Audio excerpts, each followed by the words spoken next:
kita mendengar sedikit.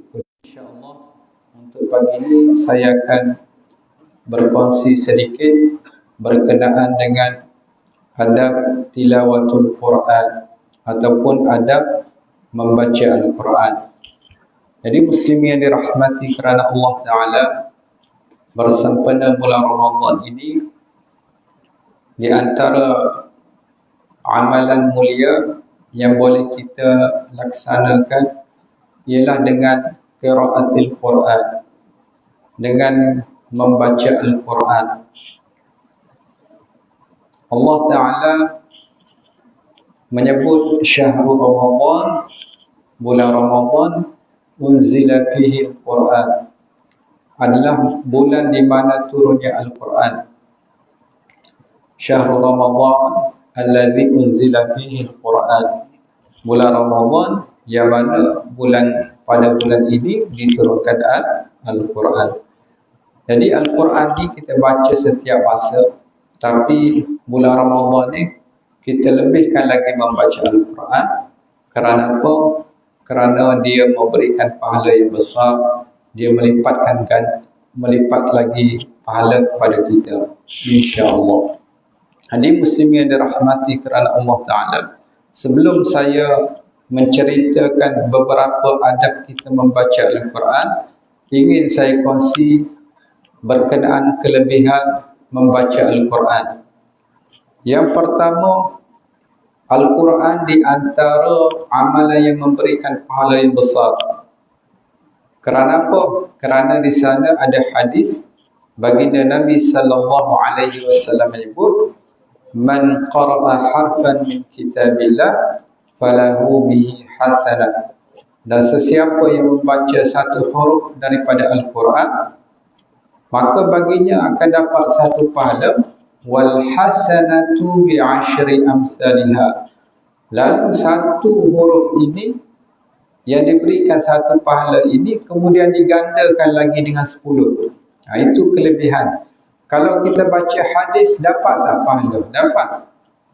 Tapi pahala membaca hadis tidak sama dengan pahala membaca Al-Quran. Kalau kita baca buku agama, dapat tak pahala? Dapat. Tapi tak sama dengan membaca Al-Quran. Apa saja buku rujukan, buku sains, dia akan beri pahala kepada kita kalau ilmunya bermanfaat.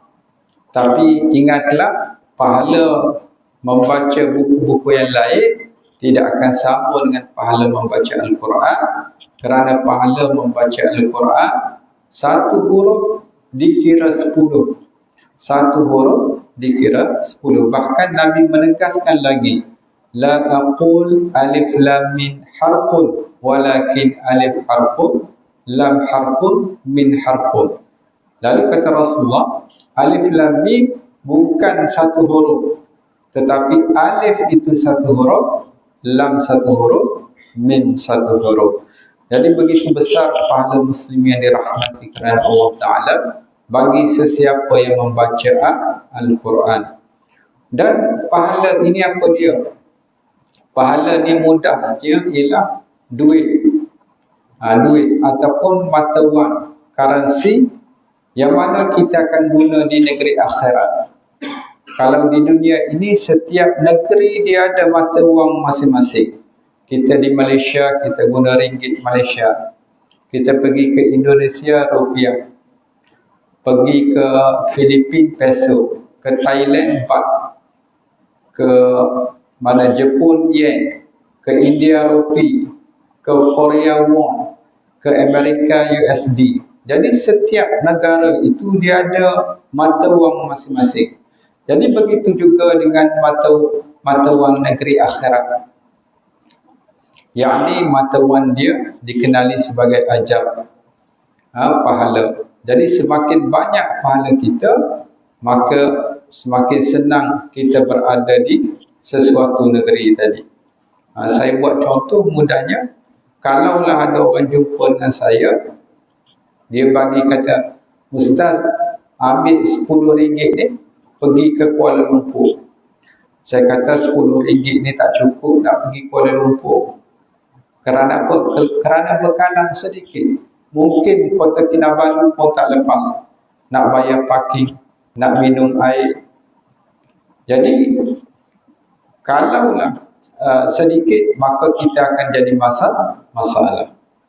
Adapun kalau orang tu datang, dia beritahu, Ustaz, ambillah duit 10 juta dan pergi ke Kuala Lumpur. Saya kata kalau 10 juta bukan setakat Kuala Lumpur, Mekah boleh pergi 2-3 kali, Amerika boleh pergi. Kerana apa? Kerana bekalan duit banyak yang menyebabkan kita senang berada di sesuatu tempat. Dan Allah Ta'ala juga menyebut di dalam Al-Quran, وَتَزَوَّدُوا, kamu hendaklah berbuat bekal, فَإِنَّ خَيْرَ الزَّادِ التَّقْوَى, dan sebaik-baik bekalan adalah ketakwaan kepada Allah Ta'ala, yakni dengan cara kita melaksanakan apa yang diperintahkan oleh Allah Ta'ala dan meninggalkan larangannya, ataupun dengan cara kita memperbanyakkan amal salih ataupun mendapatkan pahala. Antara lain ialah dengan kita membaca Al-Quran. Jadi Muslim yang dirahmati kerana Allah, mungkin di sana kita masih lagi belum membaca Al-Quran dan sebagainya, maka kita belajar, cari guru Al-Quran, kita dapat meraih pahala membaca Al-Quran. Jadi kalau kita tak tahu, rugi, kita termasuk orang yang rugi. Yang kedua, Muslim yang dirahmati kerana Allah Ta'ala, kelebihan membaca Al-Quran adalah dia akan jadi penolong kepada kita di akhirat kelak. Dia, Al-Quran ini akan datang menjadi penolong kepada orang yang membacanya. Sebagaimana sabda Nabi sallallahu alaihi wasallam, "Iqra'ul Quran." Hendaklah kamu membaca Al-Quran. Nabi sebut, bacalah Al-Quran. Kenapa ni? Kenapa penting kita baca Al-Quran?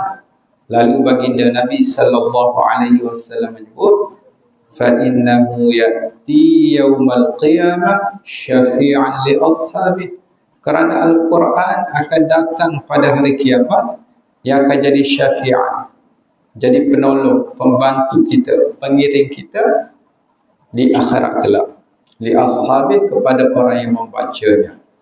Jadi Muslim yang dirahmati kerana Allah, kalaulah kita pergi, tiba-tiba tak ada orang yang nak tolong kita, kita akan dalam keadaan susah. Mana nak cari tempat beli makanan, tempat nak sewa rumah, kerana kita tidak kenal orang dan tidak ada orang nak bantu kita. Tapi keadaan kita ketika di negeri baru itu akan jadi dalam keadaan senang dan harmoni, senang hati. Tapi adapun kalau tiada, kita dalam keadaan yang susah. Jadi Muslim yang dirahmati kerana Allah, begitu juga negeri akhirat, semua belum pernah lagi. Jadi kita tidak tahu keadaan di sana, tapi yang kita tahu melalui hadis, keadaannya sangat dahsyat. Jadi kita memerlukan kepada orang yang dapat membantu kita. Lalu di antara orang yang dapat membantu kita adalah Al-Quran yang kita baca. InsyaAllah dengan kita baca, insyaAllah Al-Quran tadi akan datang membantu kita, sebagaimana sabda Nabi, فَإِنَّهُ يَأْتِي يَوْمَ الْقِيَامِ شَفِيعًا لِأَصْحَابِهِ. Yang ketiga, Muslim yang dirahmati kerana Allah Ta'ala, Al-Quran ini kelebihan bagi orang yang membaca Al-Quran ataupun orang yang dekat dengan Al-Quran, dia insya-Allah akan jadi orang yang terbaik. Sebab apabila kita memerhatikan sesuatu itu, kalau dia ada berkaitan mengena dengan Al-Quran, maka dia akan jadi yang terbaik. Dan baginda Nabi sallallahu alaihi wasallam menyebut dalam sebuah hadis, khairukum man ta'allama al-Quran wa 'allamahu.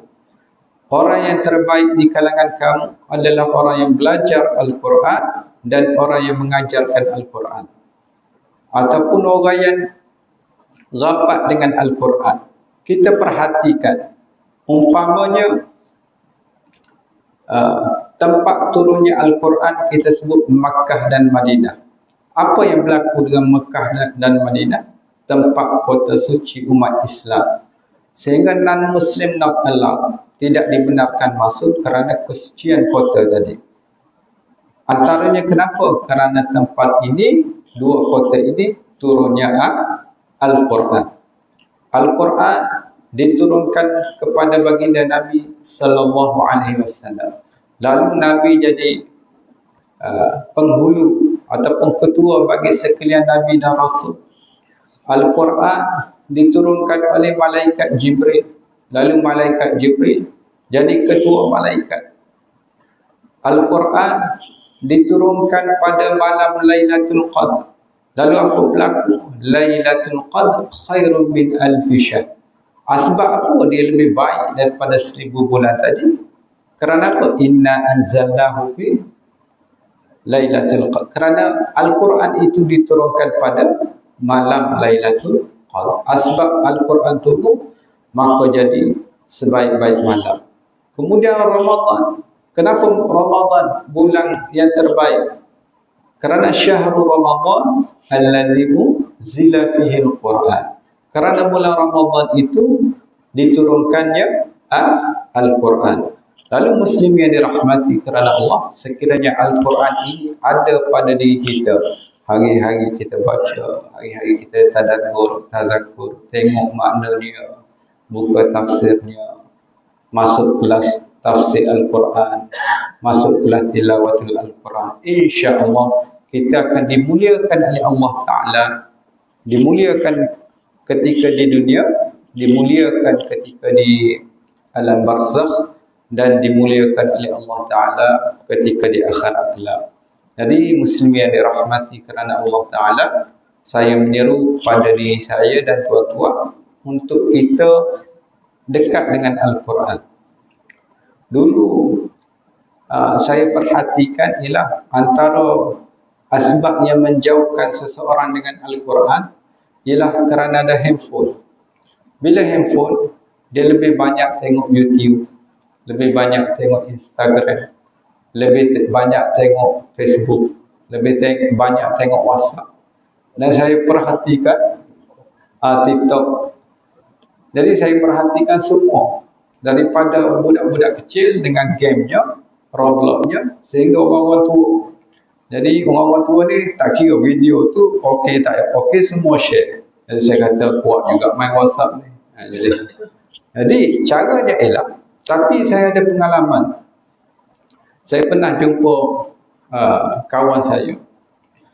Dia guna handphone untuk baca Al-Quran, untuk mendekatkan diri kepada Allah Ta'ala. Saya jumpa dia akhir tahun 2021. Akhir 2020 saya jumpa dia di sebuah tempat. Saya tengok dia pegang handphone. Lalu saya pergi dekat dia, rupanya dia buka aplikasi Al-Quran. Dia buka aplikasi Al-Quran. Kemudian tahun 2021, tahun lepas 2021, selepas setahun, dia telefon saya. Dia datang ke Sabah, dia telefon saya. Dia nak jumpa. Jadi saya pun jumpa dengan dia lah. Jumpa di airport. Lepas tu waktu saya nak jumpa tu, saya tengok dia masih buat perkara sama yang saya jumpa tahun lepas. Lama tak jumpa sebab dia di Kelantan. Jadi kerana pandemik. Jadi bila jumpa di airport, saya pun tengok dia buat perkara yang sama. Dia buka handphone dan dia buka aplikasi Al-Quran, baca Al-Quran. Jadi Muslim yang dirahmati kerana Allah Ta'ala, jadi dalam handphone kita, kita boleh install Al-Quran, dan dia ada bermacam cara untuk bantu kita baca Al-Quran. Ada yang warna tajwid, ada yang perkata, ada yang lepas kita baca, kita tekan, kita kata tanda bacaan yang terakhir. Jadi kita boleh baca setiap masa, kerana setiap masa kita ada handphone. Datang awal ke masjid, sementara menunggu, kita buka, baca. Tapi kalau masjid, sebaiknya kita ambil mushaf lah. Tapi contoh kita pergi tunggu anak di sekolah, daripada kita buka TikTok ataupun WhatsApp, kita baca Al-Quran. Jadi sebelum tidur kita baca Al-Quran. Jadi ke mana saja kita pergi, ada masa bacalah Al-Quran. InsyaAllah dengan kita dekat dengan Al-Quran, kita akan jadi khairun nas, sebaik-baik manusia. Jadi mudah-mudahan kita dapat ambil manfaat. Jadi saya kongsi pagi ini 3 kelebihan membaca Al-Quran. Yang pertama, dapat pahala atau duit. Yang kedua, dia akan datang bantu kita di akhirat kelak. Dan yang ketiga, dia akan menyebabkan kita jadi manusia yang terbaik. Jadi Muslim yang dirahmati kerana Allah Ta'ala, di sana ada beberapa adab untuk kita jaga supaya kita dapat manfaatnya sebaiknya dengan membaca Al-Quran ini. Jadi insya-Allah saya akan kongsi beberapa. Dia ada kalau ikut banyak adab, cuma kita tengok beberapa saja untuk pagi ini. Yang pertama ialah niat yang baik ataupun niat yang benar. Kita baca Al-Quran tadi mestilah kerana Allah Ta'ala ataupun mengharapkan balasan pahala daripada Allah Ta'ala. Hujungnya mesti taqwa lillahi ta'ala, mesti kerana Allah Ta'ala.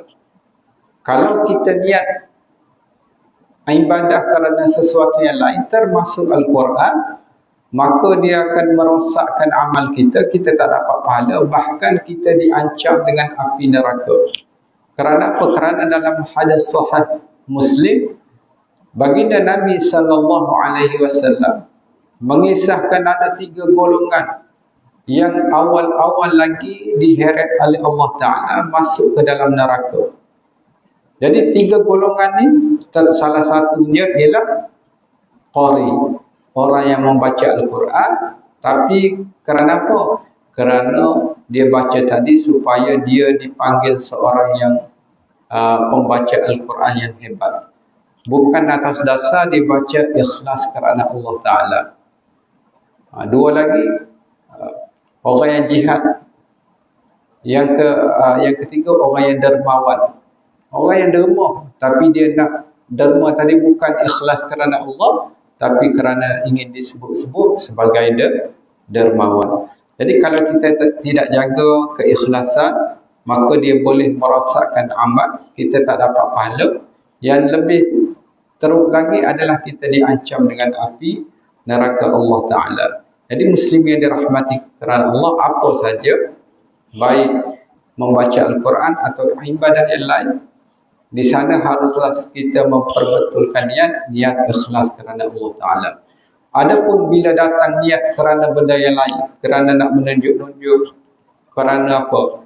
Nak mendapatkan sedikit habuan daripada dunia, ataupun kerana nak naik pangkat dan sebagainya, maka kita cepat-cepat istighfar, astaghfirullah, kemudian memperbetulkan niat mestilah ikhlas kerana Allah Ta'ala.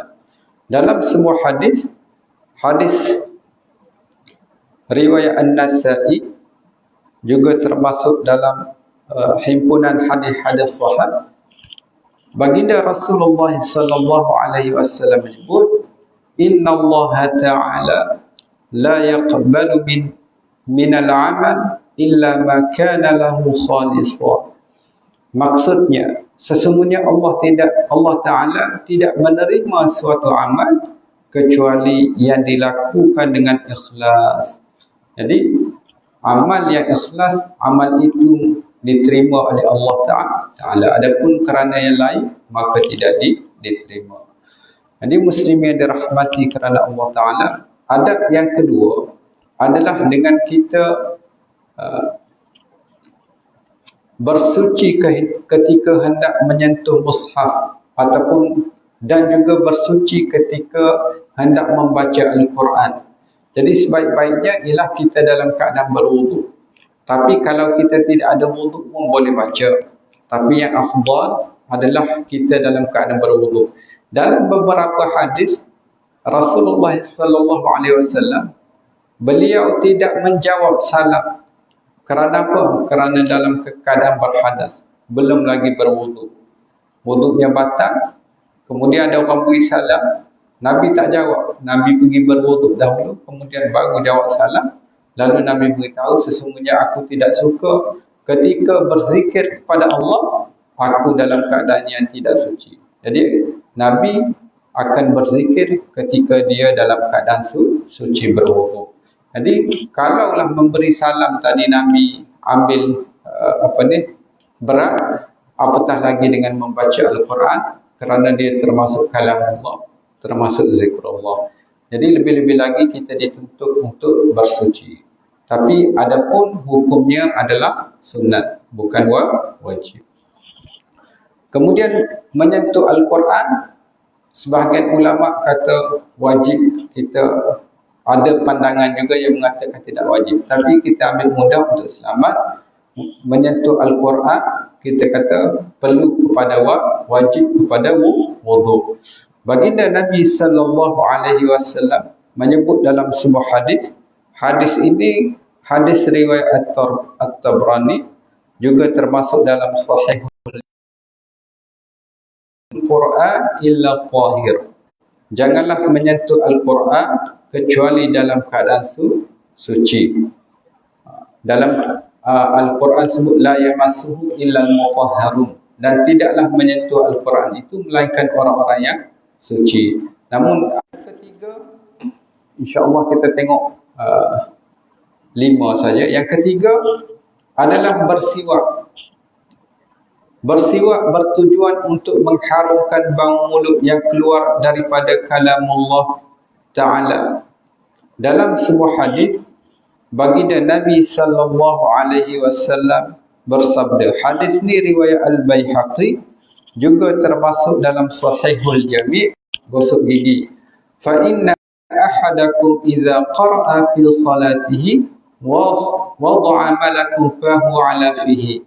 Dan apabila seseorang itu membaca Al-Quran di dalam salatnya, maka malaikat meletakkan mulutnya pada mulut orang. Yang keempat adalah membaca secara tartil ataupun membaca secara bertajwid. Kita baca bertajwid. Tajwid ni kita memberi hak-hak kepada huruf-huruf tersebut. Kalau makhrajnya, kita ikut makhraj. Kalau kita tak boleh, mungkin kita belajarlah. Jadi perlahan-lahan. Kemudian panjang pendeknya kena jaga. Dengun tak dengunnya kita kena jaga. Kalau kita tak jaga, kalau kita tak belajar, maka kita akan bacaan kita tidak secara tartil ataupun bertajwid. Jadi Muslim yang dirahmati kerana Allah, tidak susah. Kerana Al-Quran termasuk mukjizat. InsyaAllah kalau kita belajar, Allah Ta'ala mudahkan. Kalau kita minta doa dengan Allah, insya-Allah kita akan dipermudahkan oleh Allah Ta'ala. Jadi adab membaca Al-Quran, kita hendaklah membacanya secara tartil. Allah Ta'ala menyebut warattilil Qur'ana tartila, dan bacalah Al-Quran itu dengan keadaan tartil, dengan keadaan perlahan-lahan ataupun dengan mengikut hukum tajwidnya. Kemudian dalam ayat yang lain, surah Al-Baqarah, Allah Ta'ala menyebut yatlunahu, hendaklah kamu membaca Al-Quran itu haqqa tilawatih, yakni dengan bacaan yang sebenar, yang mengikut hukum tajwid, yang mengikut hukum-hukum yang telah ditetapkan untuk membaca Al-Quran. Dan yang terakhir untuk pagi ini, adab kita membaca Al-Quran adalah membaguskan suara ketika membaca Al-Quran. Baginda Nabi SAW menyebut dalam sebuah hadis, hadis riwayat Abu Dawud, Ad-Darimi dan juga Al-Hakim, zayyinul Quran bi aswatikum, hiasilah Al-Quran dengan suara kamu, fa inna sawtal hasan yazidul Qur'ana hasana, sesungguhnya suara yang bagus menambahkan lagi keelokan Al-Quran. Jadi Al-Quran itu sudah sempurna itu. Cuma bila dibaca dengan keadaan baik, dia memperelokkan lagi Al-Quran, menambahkan lagi kemuliaan Al-Quran. Jadi Muslim yang dirahmati kerana Allah, itulah beberapa adab untuk kita baca Al-Quran. Yang paling mustahab adalah kita niat ikhlas kerana Allah Ta'ala. Yang kedua, kita dalam keadaan bersuci. Yang ketiga, kita bersiwak Yang keempat, membaca secara tertib. Dan yang kelima, memperelokkan ataupun memperbaguskan suara ketika membaca Al-Quran. Jadi mudah-mudahan kita dapat mengamalkan adab-adab ini dan kita insya-Allah dapat ganjaran pahala di sisi Allah Taala. Wabillahi taufiq wal hidayah. Assalamualaikum warahmatullahi taala wabarakatuh. Bismillahirrahmanirrahim. Alhamdulillahirabbil alamin. Wassalatu wassalamu ala Rasulillah wa ala alihi wa sahbihi ajma'in. Allahumma rabbana zidna ilma warzuqna fahma. Allahumma rabbana atina fid dunya hasanah wa fil akhirati hasanah wa qina 'adzaban nar. Wa sallallahu ala sayyidina Muhammad wa ala alihi wa sahbihi ajma'in. Walhamdulillahi rabbil alamin.